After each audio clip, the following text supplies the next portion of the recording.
17절부터 24절 말씀을 통해서 새 사람이라고 하는 제목으로 하나님 말씀 증거하겠습니다. 에베소 강의 21번째 시간입니다. 작년에 이어서 에베소 말씀을 통해서 지속적으로 은혜를 나누기를 원합니다.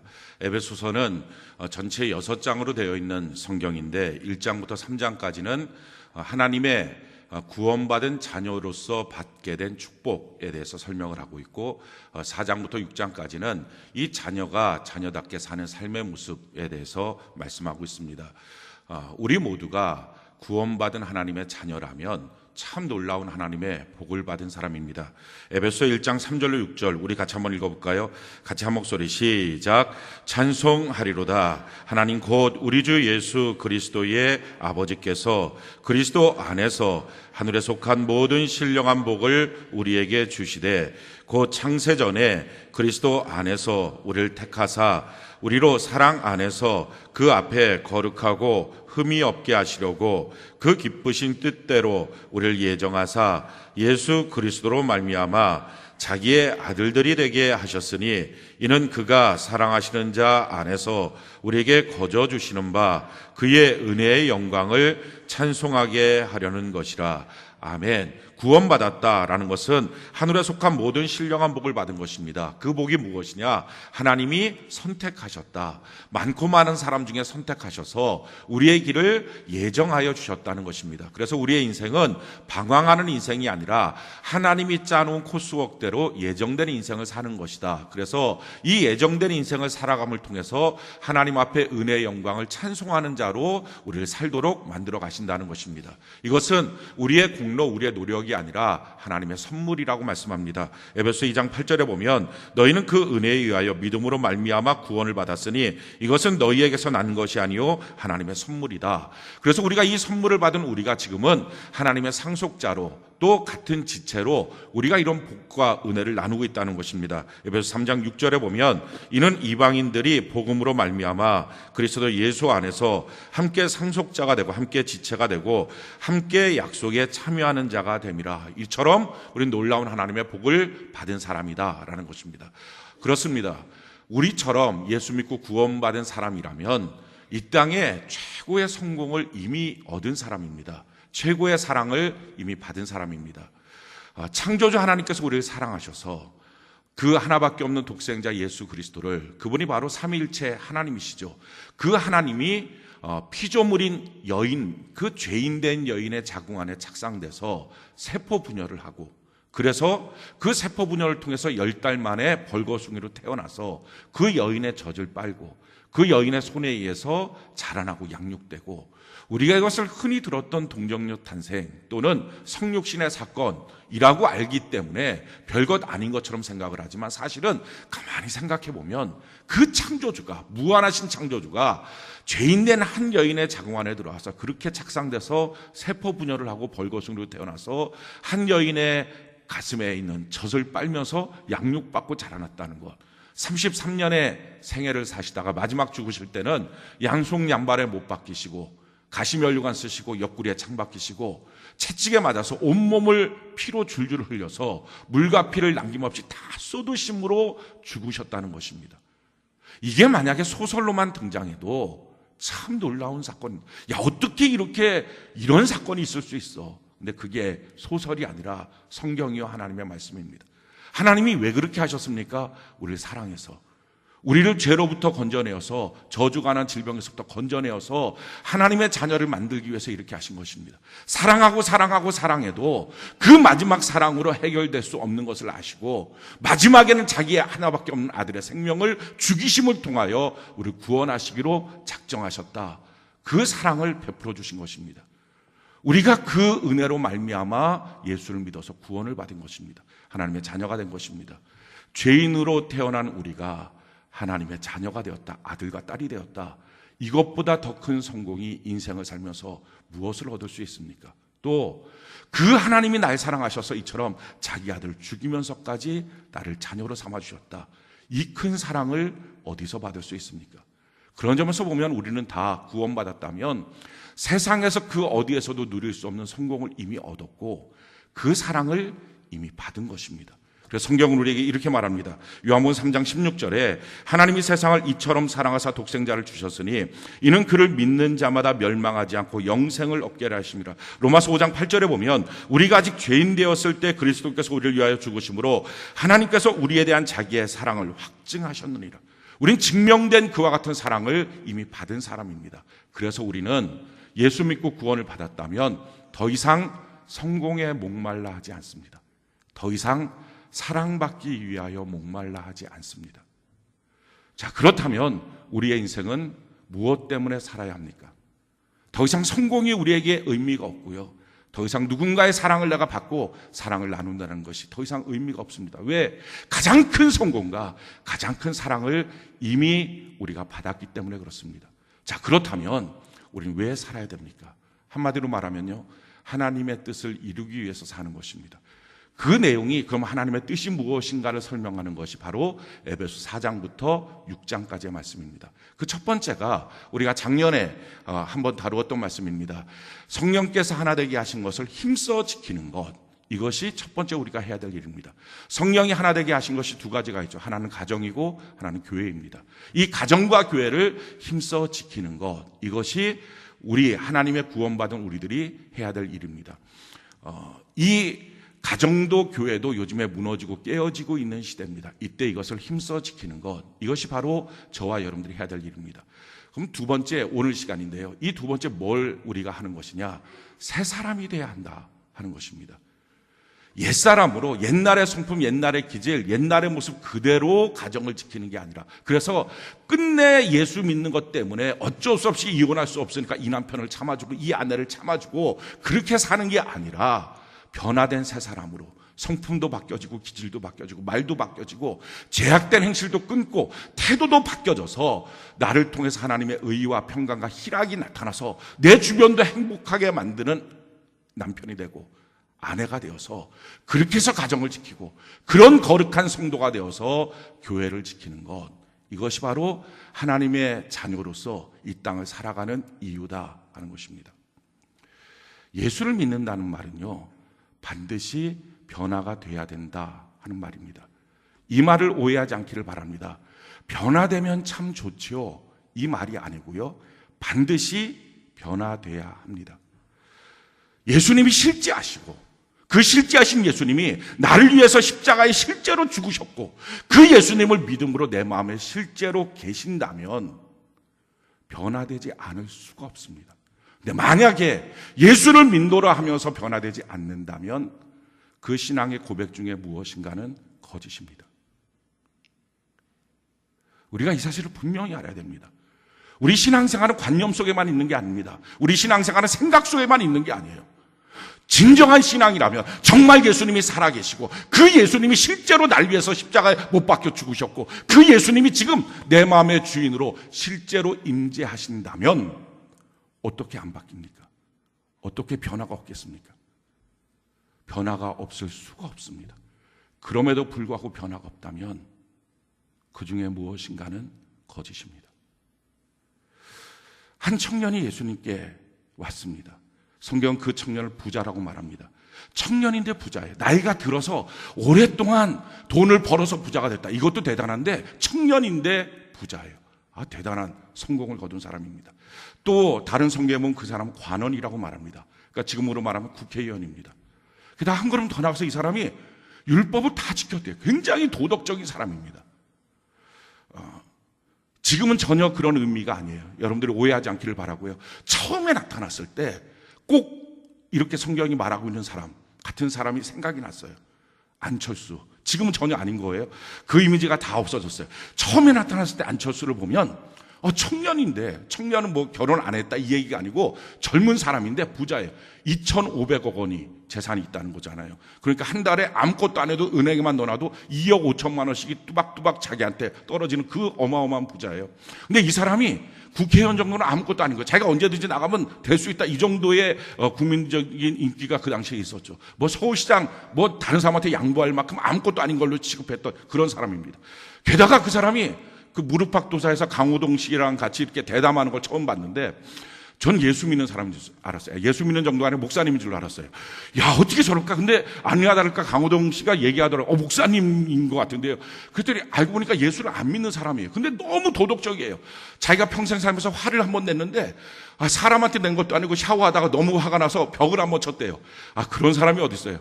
그 사람 예수만 안 믿을 뿐이지 99.9% 예수 믿는 사람과 똑같아요. 진배 없어요. 대단한 사람이죠. 근데 그 사람이 만약에 우리 중에 누군가를 찾아와서 저 예수 믿고 싶어요. 당신이 다니는 교회에 저를 좀 소개해서 데리고 가주세요. 라고 한다면 어떠시겠어요? 단박에 우리 교회 오세요. 와서 앉으세요. 그래서 등록받고 난 다음에 당신은 그리스도인 됐습니다. 그걸로 약간 찝찝하면 손잡고 영접기도 합시다. 저를 따라하세요. 그렇게 하고 그냥 구원됐다고, 당신은 예수 믿는 사람이라고 우리 다 그렇게 말할 거예요. 지금 이 사람이 예수를 믿겠다. 이 어마어마한 사람이 예수를 믿겠다고 예수님께 온 거예요. 내가 어떻게 하면 영생을 얻으리까 하고 왔어요. 그럼 당연히 너 너무 잘 왔다. 예수 믿자. 나 따라와라. 그러면 될 건데 예수님이 안 그랬어요. 정말 감당하기 어려운 조건을 거기다 걸었어요. 성경은 것을 이렇게 말하고 있어요. 마가복음 10장 21절에 예수께서 그를 보시고 사랑하사 이르시되 내게 아직도 한 가지 부족한 것이 있으니 가서 내게 있는 것을 다 팔아 가난한 자들에게 주라. 그리하면 하늘에서 보화가 내게 있으리라. 그리고 와서 나를 따르라 하시니. 너 재산 다 팔아서 가난한 사람 나눠주고 그러고 우리 교회 와. 예수 믿어. 그 말씀이에요. 만약에 어떤 한 사람이 저한테 그런 사람이 와갖고 당신 나는 교회 다니고 싶어요. 저 예수 믿고 싶어요. 했는데 제가 재산 다 팔고 그러나서 우리 교회 나오세요. 라고 말했다고. 만약에 셀 모임 때 그렇게 누구 한 명이 얘기를 하는 거예요. 전도 간증하라 그랬더니 그럼 여러분들 어떻게 하겠어요? 어저께 우리가 교사 모임 때 그걸 질문을 했거든요. 근데 교사 전체가 똑같이 이구동성 한마디로 말하더라고요. 왜 그랬어? 이 말하더라고요. 왜 그랬어? 아니 데려다 놓고 앉혀놓고 은혜 받으면 또 말씀 듣다 보면 성경 읽다 보면 언젠가 바뀌어지. 그리고 그 정도면 안 바뀌어도 되지. 왜 그랬어? 그 정도만 해도 대단한데 그렇게 이구동성으로 말하더라고요. 다 그럴 거예요. 왜 그랬냐고. 그냥 데려다 놓고 앉혀놓으면 되지. 아니나 다를까 예수님이 그렇게 말하니까요. 그 사람이 성경에 보니까 근심하고 갔대요. 실족해서 집에 간 거예요. 나 이제 예수 믿기 힘들다. 그런 예수라면 내가 믿기 힘들다 하고 집에 간 거예요. 이 정도 되면 도대체 예수님이 전도를 아는 거예요. 전도를 안 배우신 것 같죠? 교회 성장을 아는 거예요. 도대체 교회 성장과 무관하신 분 같죠? 왜 이렇게 놓고 하냐고요. 예수님이. 우리가 다 그런 생각할 거예요. 왜 그렇게 하냐고 라고 말할 거예요. 근데 그렇게 하고 실족하고 가는 사람한테 예수님이 내가 잘못했다 와라. 그냥 있으면 나중에 바뀌어. 괜찮아. 라고 안 하시고요. 가는 그 사람을 향해서 그냥 깨끗이 보내고요. 제자들을 향해서 돌아서서 이렇게 말씀하세요. 부자가 천국 가는 게 낙타가 바늘기 들어가는 것만큼 힘들다. 그 말씀을 하세요. 우리 예수님이 주시고자 하는 메시지가 뭡니까? 예수 믿는 삶은요. 주인이 바뀌는 삶이라는 거예요. 지금 그 사람의 주인은 뭐예요? 돈이에요. 그러니까 돈이라고 하는 주인을 갖고 있는 그 사람한테 나 이제 예수 믿어요. 이렇게 머릿속에 생각 속에서만 움직이는 게 아니라 실제로 자기가 갖고 있는 돈의 힘을 빼버리라는 거예요. 가난한 사람 다 나눠주고 그리고 따라야 된다. 주인이 바뀌어야 진짜 예수 믿는 사람이다 라는 것입니다. 만약 그 사람이 아니고 다른 사람이었으면 예수님이 다르게 말씀하셨겠죠. 거짓말하는 사람 왔으면 너 거짓말 끊고 예수 믿어. 그래야 예수 믿는 거예요. 술 먹고 다니는 사람이 왔으면 너 술 끊고 예수 믿어. 그래야 예수 믿는 거예요. 음란하고 간음하는 사람이 왔으면 너 간음하는 것 이제 끝내고 예수 믿어. 그게 진짜 예수 믿는 거야. 분노를 내는 사람, 그런 성격 기질, 그 폭력을 행하는 것 그거 끊고 예수 믿어. 그게 예수 믿는 거야. 예수님 분명히 그렇게 말씀하셨을 거예요. 왜냐하면요. 성경이 이와 같이 우리에게 분명히 말씀합니다. 고린도전서 6장 9절로 10절에 보면 불의한 자가 하나님의 나라를 유업으로 받지 못할 줄을 알지 못하느냐. 미혹을 받지 말라. 음행하는 자나 우상 숭배하는 자나 간음하는 자나 탐색하는 자나 남색하는 자나, 이 남색이 동성애입니다. 동성애하는 자나 도적이나 탐욕을 부리는 자나 술 취하는 자나 모욕하는 자나 속여 빼앗는 자들은 하나님의 나라를 유업으로 받지 못하리라. 하나님의 나라에 못 들어옵니다 라는 말이에요. 게다가요, 갈라디아서 5장 19절로 21절에 육체 이름 분명하니 곧 음행과 더러운 것과 호색과 우상숭배와 주술과 원수 맺는 것과 분쟁과 시기와 분냄과 당짓는 것과 분열함과 이단과 투기와 술 취함과 방탕함과 또 그와 같은 것들이라. 전에 너희에게 경계한 것 같이 경계하노니 이런 일을 하는 자들은 하나님의 나라를 유업으로 받지 못할 것이요, 못 들어옵니다. 지금 그 얘기예요. 요한계시록 21장 8절을 보면 그러나 두려워하는 자들과 믿지 아니하는 자들과 흉악한 자들과 살인자들과 음행하는 자들과 점술가들과 우상숭배자들과 거짓말하는 모든 자들은 불과 유황으로 타는 못에 던져지리니 이것이 둘째 사망이다. 그들은 다 지옥 갑니다. 지금 그 말입니다. 아마 여러분들이 생각할 때 예수 믿으면 구원받는 것 아닙니까? 맞습니다. 예수 믿으면 구원받습니다. 다른 조건 없습니다. 그런데요, 정말 그 예수님이 실제하시고 그 예수님 날 위해서 십자가에 못 박혀 죽으시고 나의 죄와 저주와 가난과 질병을 담당하시고 그 예수님이 정말 내 마음의 믿음 가운데 거하고 계신 것이 실제라면 어떻게 안 바뀝니까? 자, 이런 조건들이 있어야 구원받습니다라는 얘기 아니고요. 예수님을 믿으면 구원받습니다. 맞습니다. 그러나 정말 예수님을 믿는 거라면 변화되지 않을 수가 없습니다. 예수 믿는데도 안 바뀐다고요? 그 안에 무엇인가 거짓이 있습니다. 우리가 말하는 것처럼요, 그냥 교회 나오게 하세요. 그냥 교회에 있게 하세요. 그러다 보면 어느 날 은혜 받고 어느 날 말씀 보고 어느 날 말씀 듣다 보면 바뀌어지겠죠. 우린 다 그렇게 해서 아무도 얘기를 안 하고요, 교회 나와요. 그리고 예수 믿는다 그래요. 그래서 10년 되고 20년이 돼요. 예수님을 믿다 보니까 집사도 됐고요, 교회 나오다 보니까 장로도 되고 권사가 됐어요. 근데 어느 날 누군가가 설교자를 통해서 말하는 거예요. 변화돼야 예수 믿는 것입니다 라고 분명히 선포가 되면 뭐라고 반응할까?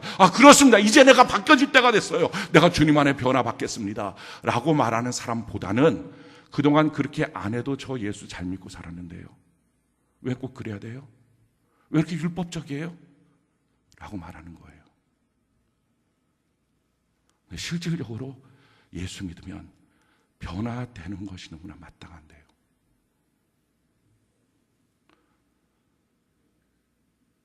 예수님이 이렇게 말씀하십니다. 마태복음 7장 21절로 23절, 우리 같이 한 목소리 한번 읽어볼까요? 시작. 나더러 주여 주여 하는 자마다 다 천국에 들어갈 것이 아니요 다만 하늘에 계신데 아버지의 뜻대로 행하는 자라야 들어가리라. 그날에 많은 사람이 나더러 이르되 주여 주여 우리가 주의 이름으로 선지자 노릇하며 주의 이름으로 귀신을 쫓아내며 주의 이름으로 많은 권능을 행하지 아니하였나이까 하리니 그때 내가 그들에게 밝히 말하되 내가 너희를 도무지 알지 못하니 불법을 행하는 자들아 내게서 떠나가라 하리라. 예수님이 지금 무슨 말씀을 하십니까? 지금 많은 사람이 내가 선지자 노릇도 하고 주의 이름으로 귀신도 쫓아내는 많은 일들을 행했습니다. 이 얘기를 한마디로 말하면 내가 교회 생활 열심히 했습니다. 지금 그 말입니다. 그런데 오늘 본문을 보면요, 예수님의 교회 생활 열심히 한 거에 대해서 별로 가치를 두지 않는다는 걸 알 수 있어요. 교회 생활 자체가 의미가 없다, 그게 복이 아니다, 그 얘기가 아니고요, 이 교회 생활이 열심히 되기 위해서는 그 전에 반드시 해야 될 것이 있다는 거예요. 그걸 안 하고 교회 생활만 하는 것은 예수님의 관점에서는 가치 없다는 것입니다. 그럼 그 전에 해야 될 게 뭡니까? 그게 바로 말씀이 21절에 나더러 주여 주여 하는 자마다 다 천국에 들어갈 것이 아니요 다만 하늘에 계신 내 아버지의 뜻대로 행하는 자라야 들어간다. 하나님의 뜻대로 행하는 것, 다른 말로 말하면 하나님의 말씀대로 삶을 사는 것입니다. 그러고 나서야 교회에서의 봉사나 예배나 사역이 의미 있고 가치 있습니다. 그렇지 않고 하는 모든 것들은요, 예수님이 봤을 때 무가치하다는 것입니다. 내가 널 도무지 알지 못하겠다. 사랑하는 성도 여러분, 그러니까 지금 이 땅 오늘부터 바뀌어야 돼요. 변화돼야 돼요. 지금 그 말씀은 아니에요.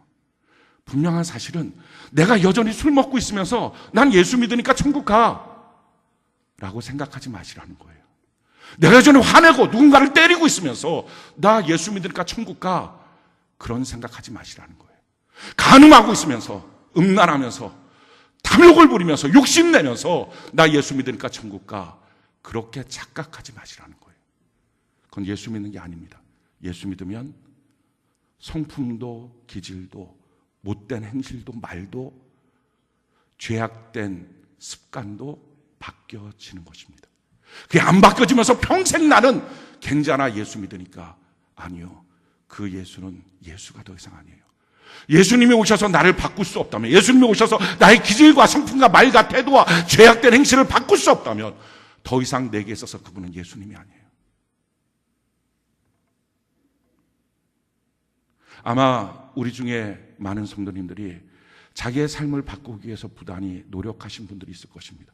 근데 잘 안 됐다고 낙심하고 계신 분들이 있을 수 있어요. 중요한 사실은요, 어떻게 우리가 변화될까? 그러면 예수 믿는 삶은 변화되는 삶인데, 예수님 내 안에 계시면 바뀌어지는데, 과연 어떻게 변화될까? 내 노력으로는 안 바뀌어진다는 거예요. 그럼 뭘 어떻게 해야 바뀌어지느냐? 그 내용이 나와 있는 것이 오늘 성경 본문 말씀입니다. 어떻게 하면 바뀌어지느냐? 우리 22절부터 24절까지 오늘 본문 말씀이죠. 에베소 4장 22절부터 24절까지 우리 같이 한번 한 목소리 한번 읽어봅시다. 시작. 너희는 유혹의 욕심을 따라 썩어져가는 구습을 따르는 옛사람을 벗어버리고 오직 너희의 심령이 새롭게 되어 하나님을 따라 의와 진리의 거룩함으로 지으심을 받은 새 사람을 입으라. 22절에 옛사람을 벗어버리라. 24절에 새 사람을 입어야 된다. 우린 새 사람으로 바뀌어져야 합니다. 예수 믿으면 변화받아야 됩니다. 무엇으로요? 23절에 보니까 오직 다른 게 없다는 거예요. 우리의 심령, 우리의 마음이 새롭게 돼서라는 거예요. 마음이 새롭게 돼야 새 사람이 된다. 마음이 새롭게 돼야 죄악된 행실을 끊기 시작한다는 것입니다. 그런 점에서 보면 사실은 예수 믿는 사람과 예수 믿지 않은 세상 사람의 가장 큰 차이가 뭐냐면은 마음의 차이예요. 예수 믿지 않는 사람의 마음은요, 변화가 안 된 마음이에요. 성경을 그것을 이렇게 말해요. 17절 우리 같이 한번 읽어볼까요? 17절 같이 한 목소리 시작. 그러므로 내가 이것을 말하며 주 안에서 증언하노니 이제부터 너희는 이방인이 그 마음에 허망한 것으로 행함같이 행하지 말라. 자, 이방인들 세상 사람들의 마음의 특징은요, 허망해요. 허무해요. 텅 비어 있어요. 예수 믿는 사람들은 그 마음에 성령님이 계세요. 예수님이 계세요. 세상 사람들은 그 마음이 비어 있어요. 자, 비어 있으니까 어떤 문제가 생깁니까? 그들의 총명이 어두워지고 그들 가운데 있는 무지함과 그들의 마음이 굳어짐으로 말미암아 하나님의 생명에서 떠나 있도다. 마음이 점점 굳어지는 거예요. 왜? 비어 있으니까 아무나 다니는 길이 됐어요. 길이 되니까 딱딱하게 굳어지죠. 사람이 밟고 다니니까 마음이 굳어졌어요. 그 결과가 뭡니까? 19절에 보니까 그들이 감각 없는 자가 되어 자신을 방탕에 방임하여 모든 더러운 것을 욕심으로 행하되, 점점 굳어지고 나니까 자기 자신의 마음에서 더 이상 자각 증상이 없어요. 죄 짓고 나면 이러면 안 되는데, 잘못된 행실을 하고 나면 이러면 안 되는데, 이게 없어요. 그러니까 어떻게 합니까? 보이는 대로 느끼는 대로 하고 싶은 대로 마음껏 죄를 져요. 그게 세상 사람이에요. 근데 예수 믿는 사람은 어떻다고요? 그걸 이렇게 말하고 있어요. 오직 너희는 그리스도를 그같이 배우지 아니하였느니라.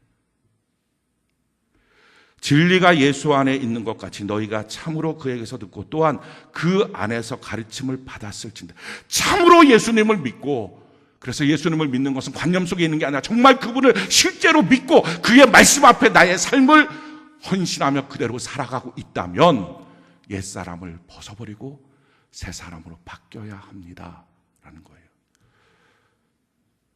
우리가 변화되지 않으면요, 전도를 못해요. 아니, 전도할 생각도 안 나요. 왜? 예수 믿고 자기가 안 바뀌었는데 뭘 귀를 쓰고 다른 사람한테 예수 믿으라고 말하겠어요? 예수 믿으라고 말할 필요가 없는 거예요. 자기도 안 바뀌었는데.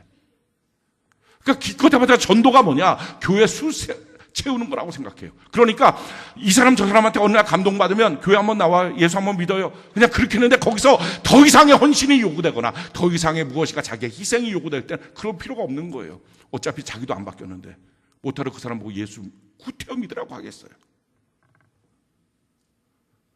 우리가 변화가 없으면요, 전도도 안 되고 생명도 없어요. 그것은 예수 믿는 삶이 아니에요. 예수 믿는 삶은요, 반드시 변화가 있습니다. 변화가 없다면 예수 믿는 삶이 아니에요. 그럼 교회당만 왔다 갔다 하는 사람이에요. 어떻게 바뀌어져요? 마음이 변화돼서. 근데 놀라운 사실은요, 이 마음도 우리가 못해요. 그래서 은혜예요. 이 마음을 하나님이 하시는 거예요. 할렐루야. 하나님이 바꿔주세요. 하나님이 우리의 마음을 어떻게 바꿔주시느냐? 두 가지를 통해서 바꿔주세요. 십자가를 통해서, 또 하나는 성령을 통해서. 자, 십자가를 통해서 어떻게 바꿔주십니까? 로마서 6장 6절 우리 같이 한 목소리 한번 읽어볼까요? 시작. 우리가 알거니와 우리의 옛사람이 예수와 함께 십자가에 못 박힌 것은 죄의 몸이 죽어 다시는 우리가 죄에게 종노릇하지 아니하려 함이라. 우리의 옛사람이 죽는 것 우리의 노력으로 되는 게 아니라 예수님의 십자가를 통해서 옛사람이 죽는다는 거예요. 이걸 믿음으로 말미암아. 그리고 나서 옛사람이 죽고 나면요, 우리 안에 성령 하나님이 오세요. 성령이 오시면 어떤 역사를 하시느냐? 에스겔 36장 26절로 27절 우리 같이 한번 읽어봅시다. 시작. 또 새 영을 너희 속에 두고 새 마음을 너희에게 주되 너희 육신에서 굳은 마음을 제거하고 부드러운 마음을 줄 것이며 또 내 영을 너희 속에 두어 너희로 내 율례를 행하게 하리니 너희가 내 규례를 지켜 행할지라. 아멘. 성령 하나님이 오시면 나의 굳은 마음을 제거하시고요, 새 마음을 주세요. 부드러운 마음을 주세요. 그래서 성령 하나님이 오시면 그 부드러운 마음으로 하나님의 말씀대로 살 수 있게 하십니다. 성령이 오시면 나타나는 가장 강력한 특징, 그것은 내 마음이 바뀌는 거예요. 사랑하는 성도 여러분, 성령이 오시면 쓰러지기도 합니다. 그런데 다 쓰러지진 않습니다. 쓰러졌다고 성령이 오신 것도 아니고요, 안 쓰러졌다고 성령이 안 오신 것도 아니에요. 성령이 오시면 방언을 합니다. 그러나 다 하는 것은 아닙니다. 성령이 오시면 방언을 하기도 하지만 방언이 없기도 합니다. 그러나 성령이 마음속에 임재하셨다면 반드시 누구든지 꼭 있는 것, 그것은 마음이 바뀌는 거예요. 전에는 자기 마음이 자기 손을 붙잡고 천국으로 인도하는 하나님의 손길과 하나님의 말씀이 항상 부담스러웠어요. 자기 손을 끌고 지옥으로 가는 세상이 너무 좋았어요. 그 세상 속에서 사는 것이 너무 나에게 있어서 행복하고 흥미로웠어요. 그 마음이었어요. 그런데 성령이 오신 마음이 바뀌어서요, 내 손을 붙잡고 천국으로 인도하시고 하나님의 말씀으로 내게 주시는 그 말씀이 너무 고마운 거예요. 내 손을 붙잡고 세상으로 끌고 가려고 하는 것이 너무나 죄악된 것이 느껴지고 싫어지는 거예요. 마음이 바뀌어져요. 그게 성령이 오신 거예요. 이게 성령 하나님의 역사입니다. 우리가 할 일은요, 오직 성령 하나님 앞에 내 마음의 문을 열고 내게 오셔서 내 마음을 바꿔달라고. 그럼 내 마음이 바뀌어지고 나면 내 삶과 행실이 변화받아요. 그게 그리스도인의 삶이에요. 우리가 해야 될 것 딱 한 가지 있어요. 그때 우리의 마음을 지키는 것입니다. 집에 아무도 없다가 주인이 생겼어요. 집주인이 생겼어요. 그럼 어떡합니까? 문빗장을 해요. 아무나 그 집에 못 들어오게 합니다. 집에 들어올 때는요, 문을 열어보고 내 집에 필요한 사람, 내 집에 유익된 사람만 들어오지 내 집에 해를 끼칠 사람은 절대 못 들어오게 합니다. 예수님이 내 마음속에 주인이 되셨어요. 그러면 내 문을 열고 들어올 것, 내 마음속에 들어올 것은요, 예수님이 원하는 것, 예수님이 하라고 하는 것, 그런 것들만 들어와야 됩니다. 그런데 문제는 뭐예요? 우리가 마음을 안 지켜요. 우리 마음은 길거리가 아니에요. 아무렇게나 들어올 수 있는 게 아니에요. 우리 마음은 쓰레기통이 아니에요. 아무거나 집어 던져놓고 생각나는 대로, 보고 싶은 대로, 하고 싶은 대로 마음속에 그득그득 채워놓고 다니는 것, 그게 우리 마음이 아니라고요. 우리 마음은 길거리도 아니고 쓰레기통도 아니라고요. 자기 집도 그렇게 안 지키는데 어떻게 마음을 마음대로 지킵니까? 마음대로 풀어놓고 방해합니까? 그게 세상 사람이거든요. 우리가 마음을 지킨다는 것은요, 마음의 문을 지키는 거예요. 그 마음의 문이 생각이에요. 생각나는 대로 아무 생각이나 하고 기분 되는 대로 아무렇게나 생각하고 행동하고 표현하고 말하는 것, 그게 아니라고요. 그래서 우리가 생각을 지키는 것, 그래서 성경이 우리에게 이렇게 말씀합니다. 로마서 8장 1절로 14절, 좀 길지만요, 이 말씀을 보면 우리 신앙생활이 무엇인지를 더 정확하게 말씀합니다. 1절 2절 같이 한번 읽어볼까요? 시작. 그러므로 이제 그리스도 예수 안에 있는 자에게는 결코 정죄함이 없나니 이는 그리스도 예수 안에 있는 생명의 성령의 법이 죄와 사망의 법에서 너를 해방하였습니다. 예수 그리스도 안에 있는 사람은 결코 정죄함이 없습니다. 자, 정죄함의 마음이 언제 듭니까? 분명히 하라고 하시는 것이 있어요. 그 하라고 하는 것이 옳은 것입니다. 그런데 나는 하기 싫어요. 그래서 하기 싫어서 안 해요. 안 하고 난 다음에 주변 사람들을 봤을 때 그들이 나를 어떻게 생각할까 할 때 드는 마음이 정죄감이에요. 아, 정죄감 갖기 싫어요. 그럼 어떻게 해야 되죠? 하나님이 하라고 하시는 걸 하면 돼요. 너무 간단해요. 근데 그게 싫은 거예요. 마음이 아직 안 바뀌어서. 마음은 세상 속에 가 있으니까. 그러니까 그게 싫으니까 그거 하고 싶은데 그걸 하고 나면, 하라는 걸 안 하고 안 해야 되는 것을 내가 하고 나면 다른 사람들이 나를 어떻게 볼까? 또 설교를 들을 때 그 말을 들으면 내가 어떨까? 할 때 느껴지는 마음의 상태, 그게 정죄감이에요. 근데 예수 믿으면 이 정죄감이 없다고요. 무슨 말입니까? 예수 믿으면 하라고 하는 걸 할 수 있는 능력이 생겨요. 할렐루야. 하지 말라는 걸 안 하게 되는 권능이 생겨요. 이게 예수 믿는 거라고. 왜? 법이 바뀌어서. 사망과 성경에 뭐라고 말합니까? 이는 그리스도 예수 안에는 생명의 승리의 법이 죄와 사망의 법에서 너를 해방하였습니다. 죄와 사망의 법에서 나는 하고 싶은데 어쩔 수 없어. 난 못해요.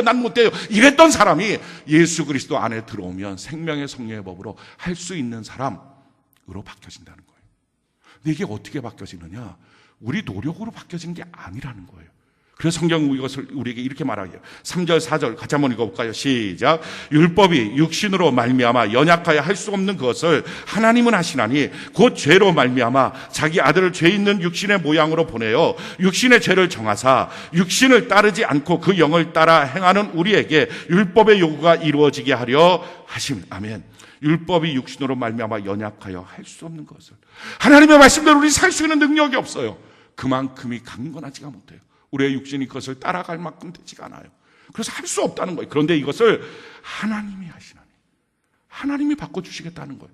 하나님이 내 속을 바꿔주시고 내 삶을 하나님이 바꿔주시겠다는 거예요. 하나님이 하시나니, 거기서 뭐라고 말합니까? 곧 죄로 말미암아 자기 아들 죄 있는 육신의 모양으로 보내 육신의 죄를 청하사, 우리의 육신의 모든 죄악들을 주님이 십자가에 달려 못 박혀 죽으심을 통해서 하나님이 하시겠다는 것입니다. 그래서 이렇게 말씀하죠. 육신을 따르지 않고 그 영을 따라 행하는 우리에게 율법의 요구가 이루어지게 하려 하십니다. 하나님의 말씀대로 살아가는 삶이 그리스도인에게는 하나님이 내 안에서 하시기 때문에 그렇게 살 수 있게 하신다라는 거예요. 이렇게 살게 하신 것이 하나님이신데, 그 하나님 앞에서 우리가 해야 될 몫이 하나 있어요. 다 하나님이 하시거든요. 은혜를 베푸시고 성령께서 내 안에 역사하시고 내 마음을 바꿔주셔서, 그래서 이제는 성령을 따라 행하는 삶, 하나님의 말씀을 따라 행하는 삶이 너무 감사하고 기쁘고 마음이 바뀌어지거든요. 이걸 다 하나님이 하시는 건데, 그때 우리가 해야 될 게 한 가지 있다고요. 그건 뭐라고요? 마음의 문 지키는 것, 생각을 지키는 것.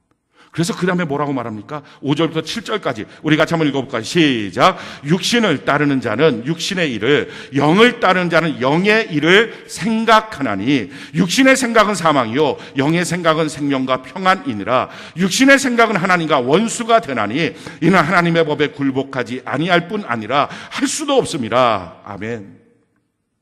생각, 그건 우리 몫이에요. 그러니까요, 하나님께서 내 마음을 바꿔주시거든. 하나님 내 마음을 바꿔서 이제는 내가 주님 뜻대로 살기 원합니다.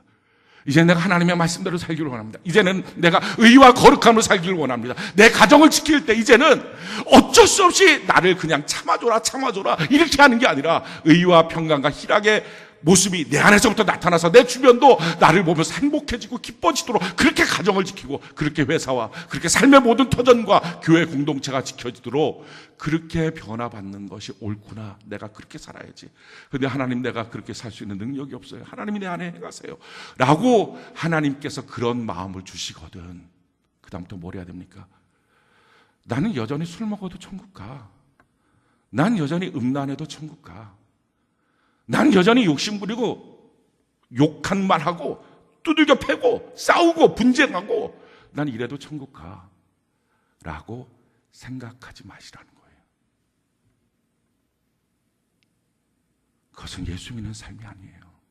육신의 생각 속에 빠지지 말라는 것입니다. 잘못된 생각이에요. 우리가 생각이 견고하게 서 있으면요, 하나님께서 우리의 마음을 바꿔주셔서 마침내 바뀌어진 내 마음이 어떤 역사를 이루느냐. 마음은 바뀌어지는데 여전히 우리가 죄는 지을 수 있어요. 마음은 바뀌어졌는데 여전히 나도 모르게 술 먹고 있을 수 있어요. 여전히 마음은 바뀌어졌는데 여전히 내가 음란한 행실을 하고 있을 수 있어요. 마음은 바뀌어졌는데 여전히 내가 분노하는 말과 표정을 짓고 폭력을 행할 수도 있어요. 그럴 때마다 아파야 돼요. 마음이 힘들어야 돼요. 그럴 수 있지 뭐. 어차피 예수 믿으면 내 죄 다 용서받고 나 천국 가는, 그게 아니라 마음이 너무 아프고 힘들어야 돼요. 그 아프고 힘든 마음 때문에 하나님 앞에 나가서, 하나님, 나의 죄를 용서해 주세요. 그게 무슨 힘입니까? 생각의 힘. 이게 잘못됐다는 생각의 힘. 뻗팅기지 않는 것. 하나님 앞에 엎드리는 것. 그렇게 하다 보면 놀라운 것은요, 우리의 마음이 바뀌어진 것처럼 우리의 행실이 바뀌어져요. 그 마음 계속 가지면서 평생 술 먹을 사람은 없습니다. 어느 날 그 술이 싫어져요. 그 행실, 죄악된 행실들이 싫어져요. 그래서 성경이 이렇게 그것을 말하고 있습니다. 8절에 보니까 육신에 있는 자들은 하나님을 기쁘시게 할 수 없느니라.